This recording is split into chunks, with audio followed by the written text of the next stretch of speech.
There are the moms who brought us into the world, and then there are people who play that role when regular moms step away. Galen Culver found someone just like that in the town of Wetumpka this week, a librarian who's been on the job since 1972. Something to Hide, The Reckoning, The Appeal. Book titles better than descriptions for someone like Joanne Hill. You got them packed in there pretty good. Yep. Who might not know all the titles in this 10,000 volume library. Going fish.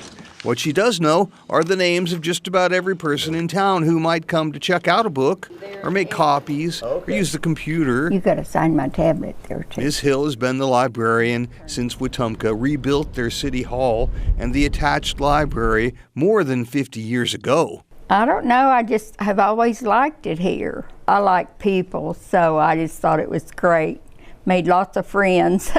Joanne took over the head librarian job from Retha Groden thanks to a vote from the library board. She settled right here, in this chair, 5 days a week, buying books, organizing them, we keep them out like this so you don't have to dust real often. and reading them to generations of eager students, kind of like a mom would to her own kids. You're kind of a mom to the town, right? You're kind of keeping watch over. Right, yeah. She's pretty much a mom. Current Vice Mayor Donna Dyer was one of those kids, and one of many who is glad to have a familiar face in a familiar place. It's nice to be able to know who we're talking to. I could read that to you, but She's a bookworm herself. Joanne loves to read, to find new authors, especially ones who have Wetumpka roots, and she loves to visit. I'm probably the noisiest one in here.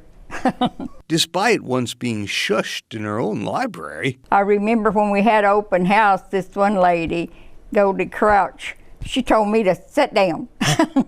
Joanne Hill is still climbing hills of pages, scaling mountains of words as mother to a small town where books were always a pretext to making human contact.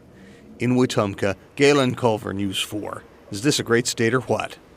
Good for her. Earlier this year, the city threw Joanne a party to recognize her half-century of service.